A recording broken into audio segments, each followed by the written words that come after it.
Bienvenue à toutes et à tous sur les antennes de l'Intelligent TV. Nous sommes à Agboville pour la Journée mondiale de la culture africaine et afro-descendante pour l'édition 2013.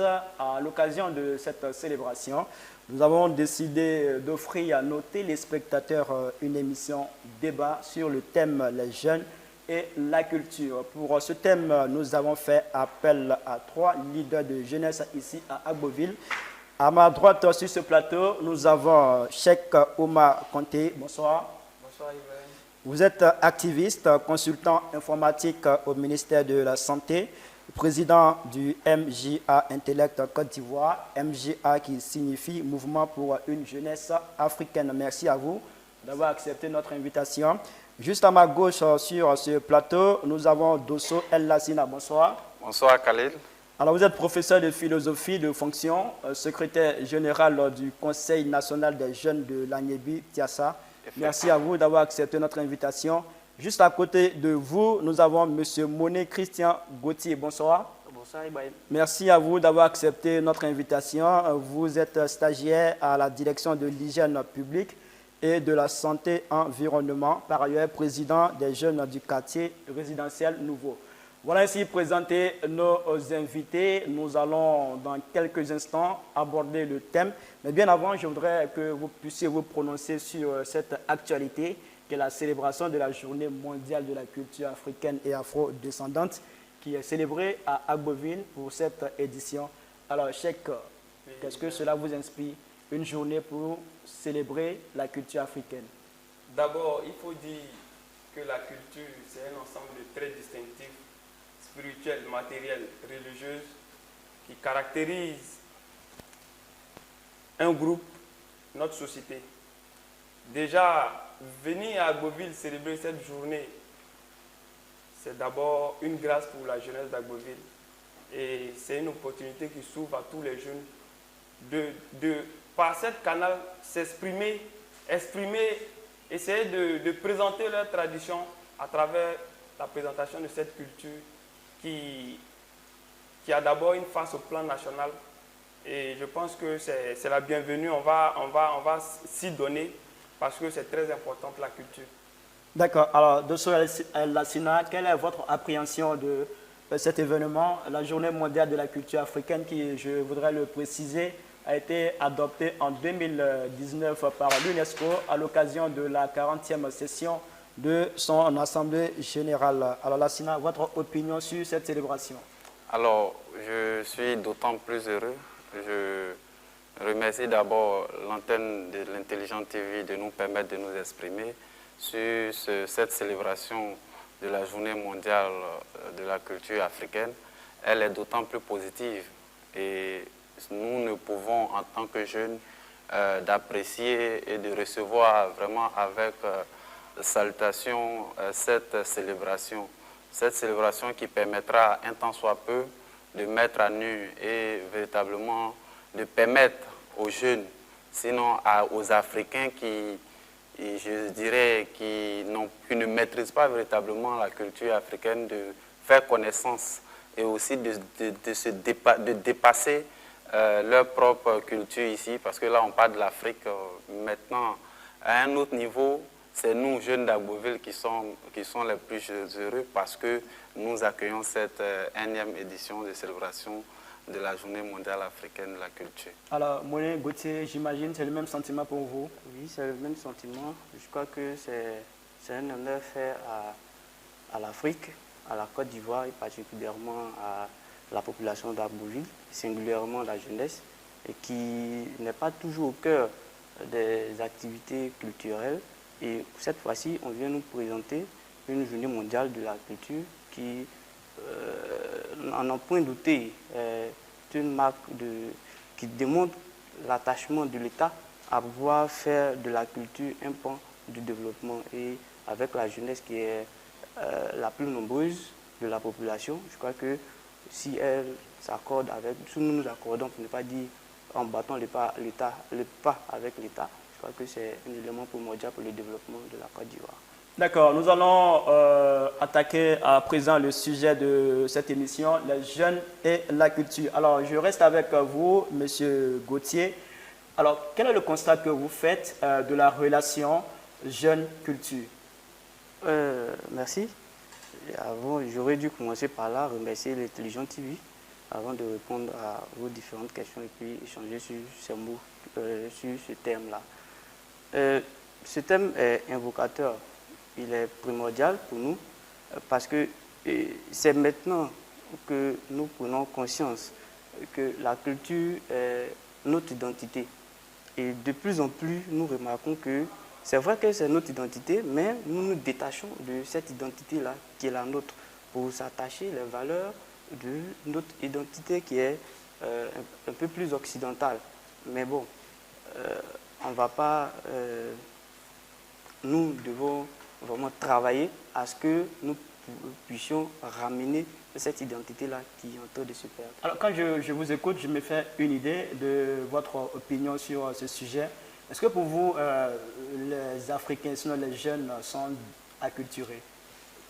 Oui, on va dire pas à 100%, mais ça se voit parce que très peu de jeunes s'intéressent à la culture africaine, très peu de jeunes ivoiriens s'intéressent à la culture ivoirienne, très peu de jeunes abais s'intéressent à la culture abais. Alors, qu'est-ce qui explique cela? Bon, vous voyez, nous sommes dans un monde où tout en évolution, tout évolue, et on ne fait que regarder les choses qui viennent de l'Occident. Et donc, partant de là, vous remarquerez que c'est ce qu'on vous présente que vous faites.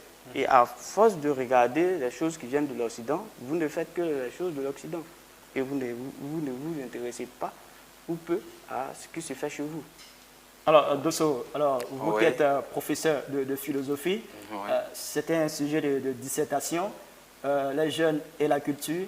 Qu'est-ce que cela vous inspire? Alors, merci Khalil. Il faut dire, les jeunes et la culture, que dire?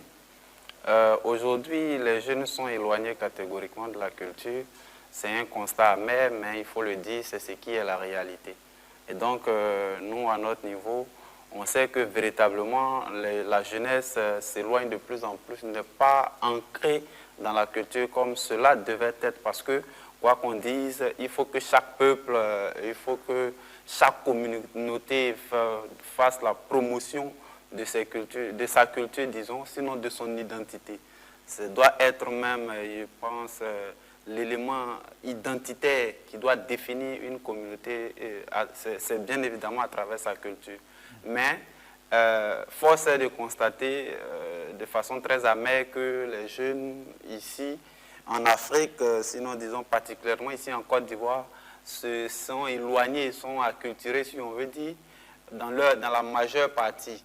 Mais moi, personnellement, à mon humble avis, il ne faut pas leur tirer à bouler là-dessus, parce qu'en réalité, je pense qu'à travers la civilisation qui s'est opérée, la civilisation qui s'est opérée où on a été colonisé avec la culture des autres, de l'Occident, des Occidentaux, et il fallait que, à notre niveau ici, les garants de cette tradition-là, de cette culture identitaire-là, puissent faire tout pour que la jeunesse puisse véritablement hériter, sinon adopter leur identité et puisse s'intéresser toujours à leur culture.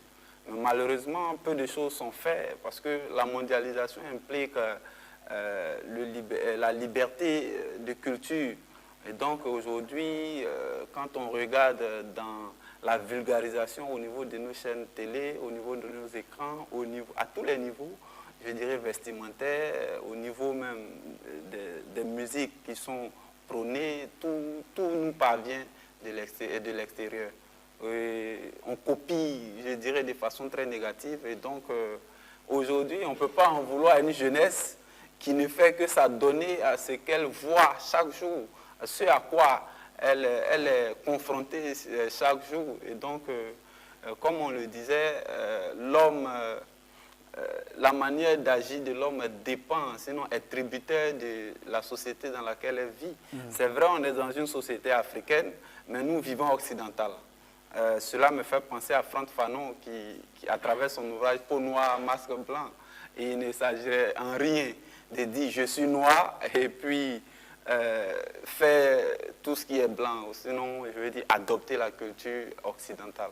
Donc, il ne faut pas véritablement donner raison à ceux qui disent que la jeunesse est acculturée, c'est dû aux réalités du moment. D'accord. Alors, Cheikh Conté, comment à votre niveau, vous pouvez expliquer ce fait que les jeunes que nous sommes aujourd'hui un peu éloignés de nos cultures? Déjà, est-ce que c'est ce que vous pensez? Effectivement, c'est à ça que je pensais. Je vais emboîter les pas de mon frère El Lassina Dosso. Il faut dire que la jeunesse africaine est aujourd'hui face à deux types de civilisations. Lesquelles? La civilisation occidentale et la civilisation africaine qui est la culture africaine. Mais aujourd'hui, la jeunesse africaine épouse plus la civilisation occidentale. Mais pourquoi? C'est ce qu'on n'arrive pas à comprendre pour des gens qui sont africains, qui ont, par exemple, vous qui êtes un Malinké, votre père qui est Malinké, votre mère qui est Malinké, votre arrière-grand-père, vos arrière-parents qui sont Malinké. Aujourd'hui, au lieu de suivre ce qu'ils ont laissé comme culture, on préfère s'attacher à la culture qui vient d'ailleurs. Effectivement, cela est dû à la promotion exponentielle de la culture occidentale. Réellement, quand tu vas sur les réseaux sociaux, aujourd'hui nous sommes dans un monde où le digital a pris le dessus. Je prends le cas des élèves. Aujourd'hui, tout est sur les réseaux sociaux. Mais ce sont les jeunes qui partent en majorité sur les réseaux sociaux. Ce sont eux aussi qui font la promotion exponentielle dont vous parlez, de cette culture. Effectivement, de part et d'autre, il y a des émissaires. Je veux dire ici qu'à la base même, les traditionalistes, c'est-à-dire nos parents, ne passent pas bien le message. Les parents même ont déjà démissionné au niveau de la culture parce qu'ils ne transmettent pas réellement ce dont on a besoin réellement pour faire la promotion de la culture. Et alors, concrètement, comment cela devrait se faire? Comment un parent devrait transmettre des valeurs culturelles à son enfant? Est-ce qu'il doit s'asseoir avec lui à la maison de temps en temps pour échanger? Ou est-ce qu'il doit l'envoyer au village? Comment ça doit se faire? Au fait, l'enseignement de la culture africaine, c'est sur toutes les bases. C'est dès l'enfance. L'enfant grandit avec cette culture africaine en apprenant d'abord sa langue, en apprenant sa religion, et en apprenant un peu les aspects de son ethnie. Déjà à la base, l'enfant apprend quelque chose, il grandit avec. Mais le com, c'est qu'il y a l'école occidentale qui est là. Et quand l'enfant va à l'école occidentale, je ne dis pas que l'école occidentale est mauvaise, mais réellement, on devrait accompagner l'école occidentale à notre civilisation pour pouvoir accompagner l'enfant, pour le permettre de grandir avec cette culture africaine. Mais ce qui n'est pas fait. Donc l'enfant, quand il va à l'école, il fait face à une seule... Il est accompagné, il épouse réellement la civilisation occidentale. Puisque à la base, les parents eux-mêmes n'ont même plus le temps d'accompagner l'enfant avec la culture africaine. Donc déjà, à la base, c'est déjà raté. Donc l'enfant grandit avec cette culture occidentale. Et elle épouse cette culture occidentale. Elle réforme même cette culture occidentale à la mesure où elle les agère même dans l'apprentissage de la culture occidentale. D'accord, vous avez bien compris. Alors, M. Gauthier, vous avez écouté Cheikh Conté qui estime que les parents ont démissionné. Si aujourd'hui les jeunes sont beaucoup penchés sur la culture qui vient d'ailleurs, c'est le fait que les parents ne jouent pas leur rôle de transmetteur. Vous accusez aussi les parents? Moi, je ne vais pas accuser les parents, franchement. En même temps, accuser les parents ne sont pas... Parce que les parents, quand même, ils envoient les enfants au village. Il y a des parents qui parlent leur langue maternelle avec les enfants. Monsieur Ibrahim, il faut être curieux dans la vie. Si votre père ne vous envoie pas au village, qu'est-ce qui vous empêche d'être curieux? Si votre mère ne vous envoie pas au village, qu'est-ce qui vous empêche d'aller au village?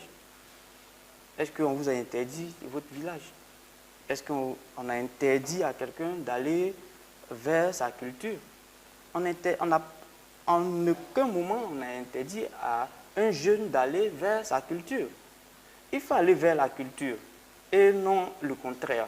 Parce que si on attend que la culture vienne à nous, c'est certain que la culture africaine va mourir. Si on vous comprend, ce n'est pas aux parents de transmettre la culture, c'est les jeunes qui doivent aller vers cette culture, comme ils ont ce penchant d'aller vers la connaissance. Ce que j'ai dit, c'est que ça doit se faire de part et d'autre.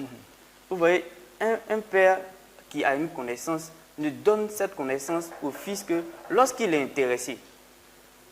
Très souvent, vous allez voir dans des communautés, lorsque le père ou la mère détient quelque chose de spécifique, il faut certainement, pour pouvoir avoir ce que le père a, venir vers lui claquer les doigts, comme ça. Et quand vous lui claquez les doigts, c'est un signe pour lui dire « je veux apprendre ce que tu fais ». Ou venir toujours s'intéresser à ce que le parent fait. En ce moment-là, le parent va vous léguer ce qu'il a comme connaissance. Parce que les choses dans la tradition africaine ne se lèguent pas comme ça. Il faut d'abord s'intéresser. Est-ce qu'il y a un intéressement? Si vous êtes intéressé, on vous le donne. D'accord. Mais si vous n'êtes pas intéressé, on ne peut pas vous le donner. Alors, Dosso, oui, les jeunes ne sont pas intéressés. Je ne dirais pas cela, je ne pourrais pas soutenir cette affirmation. Pas qu'ils ne sont pas intéressés. Vous voyez, déjà même à la base, il y a un souci. On naît, quand quelqu'un naît, l'humanité est foncière en deux qualités. On parle de la nature humaine. C'est-à-dire que quand on passe d'un individu à un autre, il y a des traits caractéristiques qui nous permettent de reconnaître son humanité ou bien son caractère humain. Et en plus, le caractère humain, il est insuffisant pour définir la personnalité d'un homme ou bien d'un humain. Et donc cette personnalité-là se fait avec sa culture pour en faire finalement son histoire et son éducation. Mais l'histoire et l'éducation, quelqu'un qui naît ne peut pas au préalable connaître son histoire et son éducation, sinon sa culture, c'est impossible. Il faut véritablement qu'il y ait une transmission. Il faut que de catégorie en catégorie, sinon de génération en génération, cette transmission-là soit faite. Et il faut intéresser ceux qui sont plus jeunes, qui ne maîtrisent pas forcément la valeur de la culture, plus que ceux qui la détiennent. Et donc, le problème n'est pas forcément au niveau des jeunes. Je le dis, ce n'est pas forcément au niveau des jeunes. On ne peut pas attendre qu'un Africain, ou je dirais un Africain, ne peut pas attendre que son fils qui est né, ou bien les jeunes, ne viennent pas vers la culture pour qu'on puisse leur dire qu'ils sont intéressés, donc on va leur transmettre. C'est pas comme ça. Alors vous, qu'est-ce qui vous empêche, comme il a dit, d'aller au village, même si papa ne vous envoie pas au village? Alors, mais quand même, un jeune ne peut pas se lever seul pour aller au village. Je suis désolé. Pourtant, le jeune que tu es oui, peut se lever tout seul et aller sur les réseaux sociaux. Effectivement, parce que là, c'est à portée de main. Ce n'est pas pareil pour le village. C'est pas pareil. Pour aller au village, il faut que le parent peut-être puisse l'accompagner au village. Alors, ce problème même, c'est quelque chose qui devait être résolu par nos autorités. Aujourd'hui, avec la mondialisation... Quand vous dites autorité politique ou coutumière? De tout part. Je veux parler de tous, en fait. Parce que, déjà, au niveau des autorités coutumières, aujourd'hui, chez nous, en Afrique, les traditions, je veux dire que ceux qui détiennent, les garants des traditions sont plus ancrés dans les villages très éloignés. Alors, ce n'est pas normal. Ça veut dire que quand quelqu'un est né en ville quelque part et qu'il n'a pas la possibilité de retourner, il ne peut pas bénéficier véritablement de cette tradition. Et donc, ça aussi, c'est un problème dont on doit trouver solution. Alors, parce que quelqu'un, quand il naît, il doit pouvoir trouver les traces de sa culture, de sa civilisation, partout où il est, ici, partout en Côte d'Ivoire. Donc, je lance peut-être un appel à travers le ministère de la Culture, de pouvoir faire en sorte qu'on puisse, c'est vrai que le ministère de la Culture fait déjà assez, mais ce n'est pas suffisant. Il faut encore faire mieux. Je profite pour saluer cette émission-là que je suis personnellement, La Belle Ivoire, le MAG. Alors, à travers cette émission, on perçoit de façon très claire et nette le fin fond de la Côte d'Ivoire. On regarde ça sur le net aussi, bien évidemment. Donc, on n'a pas besoin forcément d'aller au village. Ce sont des initiatives à encourager qui vont permettre, moi, quand je veux regarder La Belle Ivoire, je ne demande pas la permission de mon père. Justement, vous le rejoignez. Là, Voilà. le père n'a pas besoin d'intervenir à ce Là, niveau pour que tu parce puisses que- t'imprégner de ta culture. Effectivement. Parce que tous les moyens sont là, parce tous les que moyens là, sont à ta disposition. Il y a d'autres aspects qui Parce- sont en train de faire disparaître la culture. La culture africaine est en train de disparaître pour 3 aspects. D'abord, la mondialisation qui est en train de faire disparaître la culture africaine. Il y a aussi les Africains qui n'écrivent pas. Nos traditions ne sont pas écrites. Il y a problème. Parce que nos patriarches sont en train de mourir. Qu'est-ce qui empêche les Africains d'écrire? Là, il y a problème. Parce qu'ils ne s'intéressent pas à la tradition. Ils ne s'intéressent pas à la tradition, donc ils n'écrivent pas. Il y a aussi la venue des religions. L'Afrique n'a pas récemment connu les religions. Parce que l'Afrique a ses propres cultures à elle, propres à elle, qui n'a rien à voir avec les religions importées. Quand je dis religion importée, je parle de l'islam, je parle du christianisme. Et l'Afrique a connu ces religions-là. Donc ces religions sont venues s'imposer aujourd'hui en train de faire disparaître nos aspects cruciaux de la tradition. Donc déjà, ces 3 aspects sont en train de faire disparaître la tradition. D'accord. Alors, Gauthier, est-ce que vous pensez comme lui que la religion est pour beaucoup dans cette acculturation de la jeunesse ivoirienne, sinon africaine? Bon, peut-être, mais je ne dirais pas cela personnellement, parce que je me dis que c'est vrai que vous pouvez avoir votre religion, mais qu'est-ce qui vous empêche réellement? C'est vrai, vous pouvez avoir votre religion chrétienne, musulmane, mais qu'est-ce qui vous empêche d'aller apprendre? On ne vous dit pas de faire, peut-être de la pratiquer, peut-être si vous ne voulez pas, mais qu'est-ce qui vous empêche d'aller l'apprendre? C'est de ça qu'il s'agit, pour la maîtriser, pour la connaître. Comme nous avions un de nos grands-pères ici, qui a fait la domologie. Il était là, il allait parcourir les pays européens. Hein, il est revenu, il s'est approprié le tam-tam parleur, il a fait sa science, qui est la domologie. Il aurait dû dire, je suis parti, j'ai connu beaucoup de choses, il aurait pu rester là-bas ou venir ici. Je parle de Nyangorambois, bien sûr. Et donc, voilà, je parle de lui. Et donc, il pouvait rester là-bas. Ou bien venir et ne pas s'intéresser à sa culture. Mais il est venu, il s'est intéressé à sa culture et il en a créé une science, la domologie. Donc, c'est un besoin. Il faut le ressentir et aller le chercher. Il faut avoir la curiosité en soi. Aller rechercher ce qui nous appartient et mettre cette chose-là en valeur. C'est de notre culture qu'il s'agit. Il faut aller vers la culture. Il faut aller la chercher parce qu'elle est en train de mourir. Peu de personnes s'intéressent à la chose.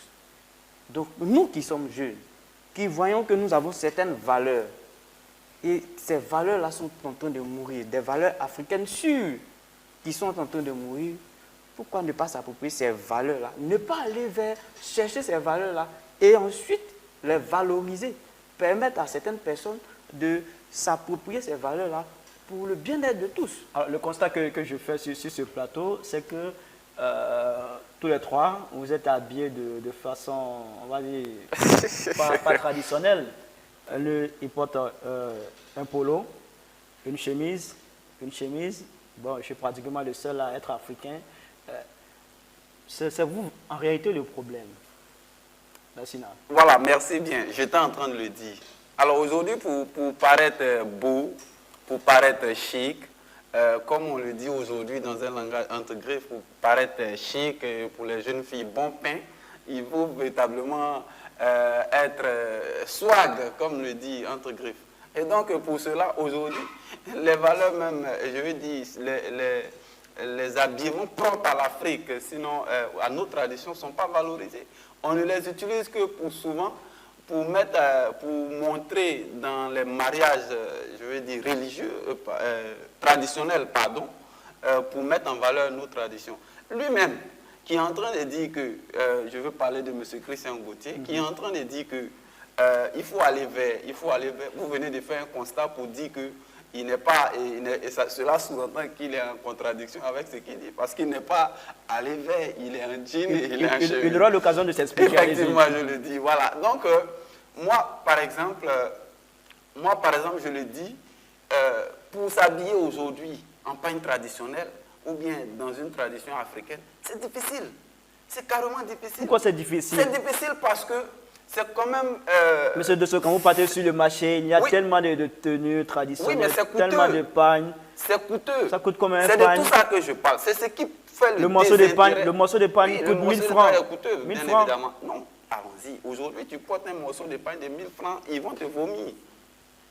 Aujourd'hui, tout le monde sera en train de te dire, non, tu t'es mal habillé. Parce qu'on dira que ce morceau de pagne-là n'a pas de valeur. Hein, monsieur Khalil? Parce que c'est de ça qu'il s'agit. Il ne faut pas jeter la pierre à la jeunesse, d'autant plus que les conditions ne sont pas réunies pour que cette jeunesse-là puisse véritablement s'ancrer dans sa tradition. Elle ne refuse pas.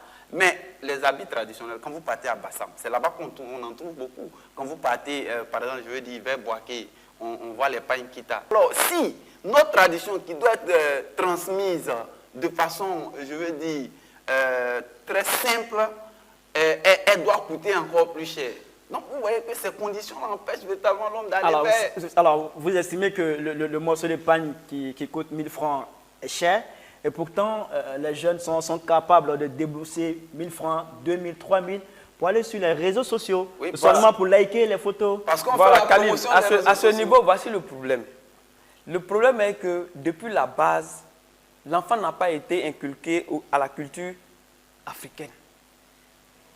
L'enfant n'a pas été inculqué à la culture africaine. Ça le suit. Je m'oppose au fait que Monet me dise que c'est aux jeunes d'aller vers la culture. Non. Mais l'apprentissage, c'est depuis tout petit. Le parent, c'est depuis tout petit qu'il peut mettre la main sur l'enfant. Dès le bas âge, il apprend sa culture, il apprend à s'habiller, il apprend à être africain. Et quand l'enfant grandit avec ça, quand l'enfant a 15 ans, il a appris quelque chose étant petit. C'est comme quelqu'un qui fait la classe de CP1, CP2, CE1. Il apprend progressivement. Même si demain, quand il laisse, au moins il a sa culture en lui. Il peut enseigner ça à ses enfants. Mais depuis la base, si l'enfant n'a pas appris quelque chose de la culture, ce n'est pas à l'âge de 20 ans où il est en ville. Pour ce que je sais, chez les Malinké, c'est un peu partout, hein, pour toutes les ethnies. Quand l'enfant il naît, dès le bas âge, on lui parle la langue. C'est clair. Mais bizarrement, quand il grandit, c'est difficile pour lui de parler sa langue. Voilà. D'où le désintérêt dont il parle des jeunes. Les parents ne sont pas fautifs. À ce niveau, il n'y a pas de continuité au fait. Et qui a cassé cette continuité? C'est les jeunes. Je veux dire, c'est la mondialisation. C'est les effets de la mondialisation. Je vais intervenir tout à l'heure. Je vais intervenir. Cheikh, dis-moi, si tout de suite ton papa est à Boundiali et tu passes peut-être le plus clair de tes temps avec lui, et il arrive un moment où tu te détaches de lui, tu viens à Abidjan. Tu viens à Abidjan, tu as peut-être 45 ans. Si tu es conscient, tu sais que tu as un père, tu dois chercher où se trouve ton père, n'est-ce pas? C'est clair. Est-ce que tu ne vas pas chercher ton père? C'est clair. C'est ça notre culture. Même si nous partons, nous devons revenir à la source, chercher nos parents, chercher notre identité. Justement, comment chercher ce parent si ce parent ne te dit pas où il est? Non, mais vous savez où vous l'avez laissé, parce que vous étiez ensemble. Vous étiez ensemble et puis vous êtes partis, n'est-ce pas? Vous étiez à Boundiali, vous êtes venu à Abidjan. Alors, souvent aussi, vous savez où vous avez laissé vos parents et vous êtes venus. Et maintenant, vous ne voulez plus revenir. Si vous permettez, M. Khalil, il n'y a pas de problème à votre niveau. Je rebondis directement sur ce qu'il dit. En fait, le problème, il prend un exemple où tu es ton parent à Boundiali. Voilà. Alors, et pour nous, où le parent lui-même a vécu loin du village, qui a eu un emploi, sinon qui est fonctionnaire d'État, qui est affecté ailleurs, et qui fonde sa famille ailleurs, et qui ne retourne pas dans son village. Parce que le problème, c'est quoi? On ne sait pas qu'ici, ce qu'on appelle culture africaine, ce n'est pas seulement sa propre culture. Entendons par sa propre culture, la culture de son ethnie. Parce qu'ici, il y a beaucoup d'ethnies, c'est comme ça qu'on perçoit la chose. Pour ceux qui ne sont pas à Baie ou Krobou, qui sont par exemple ici à Beauville, ne s'intéressent pas à la culture à Baie ou Krobou. Parce qu'ils se disent que eux, leur culture, la culture de leur ethnie est ailleurs. Et donc, si ils font tout pratiquement ici à Beauville, comment retourner si le parent, qui lui, on sous-entend qu'il y a une certaine maîtrise, une certaine connaissance, une certaine conscience de cette culture-là, qui doit faire en sorte que le fils quand même puisse retourner à la source, connaître la source, ne le fait pas. Que peut donc attendre de cet enfant ou de cette jeunesse-là? Il fait bien de le dire parce que c'est vrai qu'on peut aller, n'est-ce pas, et puis trouver une culture sur place, n'est-ce pas? Mais si on épouse la culture qui est sur place, est-ce que ça vous empêche de retourner vers votre source? Non. Pourquoi ne pas avoir plusieurs cultures et lorsque vous êtes là, vous avez la culture de là, mais il faut retourner et puis valoriser votre culture aussi. Alors, ce n'est pas parce que vous êtes quelque part que vous épousez la culture qui n'est pas aussi mauvaise, mais n'oublions pas d'où nous venons. En fait, c'est ce que je veux dire. Je veux dire, nous venons de quelque part. Mais aujourd'hui, est-ce qu'on se pose des questions sur nos sources? Est-ce qu'on se pose des questions sur d'où nous venons? Est-ce qu'on se pose des questions sur comment nos parents ont vécu? Nous posons des questions sur comment on fait le mariage traditionnel. C'est quand on veut faire le mariage traditionnel qu'on voit que les gens courent pour aller au village, pour aller prendre les tenues traditionnelles pour revenir. Mais après ça, vont-ils encore au village? D'accord. S'approprient-ils encore la culture? Non. D'accord. Allez, chaque, oui. Voilà, je voulais dire ici que d'abord, la culture, c'est une identité. Et la culture abbé, c'est l'identité des abbés. La culture baoulé, c'est l'identité du peuple baoulé. Donc déjà à la base, je prends l'exemple d'un fonctionnaire qui est en ville. Il a été muté en ville, il est né en ville, il a grandi en ville. Mais sa culture, son identité, c'est les parents qui devaient l'apprendre depuis le bas âge. Tant qu'il n'a pas été entraîné, tant qu'il n'a pas été éduqué selon les lois de la tradition, mais je te dis, il va se perdre. C'est pareil pour un enfant même qui est né au village. Je prends le cas de la culture et le peuple Sanwi, au sud Comoï. Ils ont l'Abissa. C'est une fête de génération. Et à tout moment, ils appellent les jeunes Sanwi pour venir apprendre la culture. Ils ont fait de ça même une fête nationale qui est périodique. C'est ce qu'il nous faut réellement. Mais ce n'est pas à l'enfant, aux jeunes d'aller vers la culture, mais aux parents de faire la promotion de la culture, d'identifier l'enfant, d'apprendre l'enfant dès le bas âge. Et l'enfant grandit avec ça. C'est vrai, il y a des brebis, il y a des enfants arrivés à l'adolescence, ils perdent la culture. Il y a cet aspect qui arrive. Mais quand l'enfant apprend, dès le bas âge, même quand il oublie, au moins, il peut transmettre demain. Alors nous sommes pratiquement à la fin de cette émission. Pour finir, on va faire un dernier tour de table de façon concrète. Chacun fera des propositions pour réconcilier le jeune africain avec sa culture. On commence avec vous, chaque comté. Quelles sont vos solutions pour réconcilier le jeune africain avec sa tradition? D'accord. Et il faut dire que la culture, je disais que c'est l'ensemble des traits distinctifs qui caractérisent la société. Et il faut réellement faire la promotion de la culture africaine pour permettre à la jeune génération de marcher sous les pas de la tradition. Et cette éducation, cette identité culturelle-là, démarre dès le bas âge. Et déjà, au bas âge, si c'est raté, l'enfant perd sa culture et il grandit avec une autre civilisation. D'accord. Monsieur Gauthier? Moi, je pense que la culture, c'est quelque chose c'est notre identité.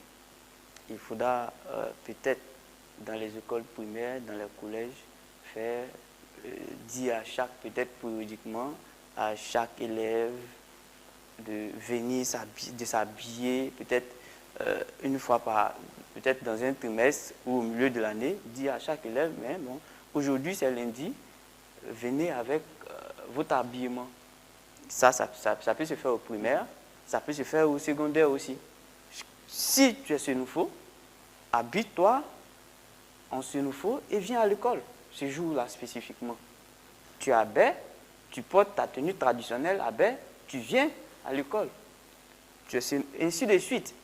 Et pourquoi ne pas organiser, vu que c'est la jeunesse, nous sommes les plus nombreux. Une fois que nous allons nous approprier notre culture, c'est certain qu'il y aura une vulgarisation. On n'aura pas certainement, c'est vrai que l'État est là pour nous accompagner, mais vous allez vous rendre compte que l'État n'aura même pas à bouger le petit doigt que où vous passez, les enfants vous parlent de leur culture. Parce que spécifiquement, à l'origine, il y a eu juste ce boost qui les a ramenés à la source. On leur a dit, venez parler de votre habillement, habillez-vous. Quand il va retourner s'habiller, quand il va s'habiller, il va poser des questions aux parents. Comment chez nous on s'habille? Et ainsi de suite, ça a suscité la curiosité. Et là, le parent va profiter de l'occasion pour lui transmettre ses valeurs. Alors, Lassina. Merci Khalil. Il faut dire que en tant que jeune, c'est vrai j'ai soutenu une position pour dire que les conditions n'étaient pas réunies pour que les jeunes s'intéressent véritablement à la culture, je dirais, africaine. Mais en réalité, il faut dire que pour pouvoir résoudre un problème, il faut véritablement chercher les conditions qui créent ce problème-là et chercher à les résoudre, bien évidemment. Et donc, ce sont des conditions qu'on évoquait. On ne lance pas la pierre à qui que ce soit, comme on l'a dit. Et la culture, c'est l'identité qui fait un peuple ou une communauté. Et donc, il serait bien séant que nous approprions de cette culture-là. Mais il va falloir faire un peu. Nous partons pour encourager, et bien évidemment, cette initiative de la célébration, par exemple, de la journée. La JMCA. Voilà, et aujourd'hui, nous sommes en train d'en parler. Nous sommes d'ethnies différentes, avec des cultures différentes, parce qu'on a organisé aujourd'hui la journée mondiale de la culture africaine, que nous sommes en train d'en parler. Et donc, si on organise plus ce genre d'événements et d'activités, on pense que ça pourra interpeller certaines personnes et ça pourra les intéresser à la chose. Et puis même, il faut aller plus loin, il faut aussi encourager les jeunes à travers la vulgarisation de la culture africaine. Regardez sur nos chaînes de télé, on ne parle que du français. Alors qu'on va au Sénégal, on parle du Wolof. Il y a les nouvelles du pays voilà, la télévision nationale. C'est pas suffisant. C'est pas suffisant. On peut faire mieux. Voilà, comme il a dit, en instaurant certaines choses au niveau du système éducatif pour que les jeunes, les enfants, les apprenants soient permanemment en contact avec cette culture africaine. Bien évidemment, ils finiront par se l'approprier. Alors, donc, chacun va dire dans sa langue maternelle au revoir. Et je dirais, bon, c'est difficile pour moi en malinqué. En mes coffres. D'accord. Gauthier. Et nous, ça, c'est en abbé. D'accord. Lassina. En forfait. Ça, c'est en Koyaka. Merci à tous les trois d'avoir accepté notre invitation. Nous étions avec des jeunes d'Agboville pour parler de ce thème, les jeunes et la culture. Il y avait sur ce plateau Cheikh Oumar Konté, activiste consultant informatique au ministère de la Santé, président du mouvement pour une jeunesse africaine, Intellect Côte d'Ivoire. Il y avait également sur ce plateau Dosso El Lassina, professeur de philosophie, secrétaire général du Conseil national des jeunes de l'Agnébi Tiassa, et Monet Christian Gauthier, qui est à la direction de l'hygiène publique et de la santé environnement. Il est président des jeunes du quartier résidentiel Nouveau. Merci à toutes et à tous d'avoir suivi cette émission sur l'Intelligente TV qui se trouve actuellement à Agboville pour la célébration de la JMCA 2023. Merci et puis à très bientôt sur nos antennes.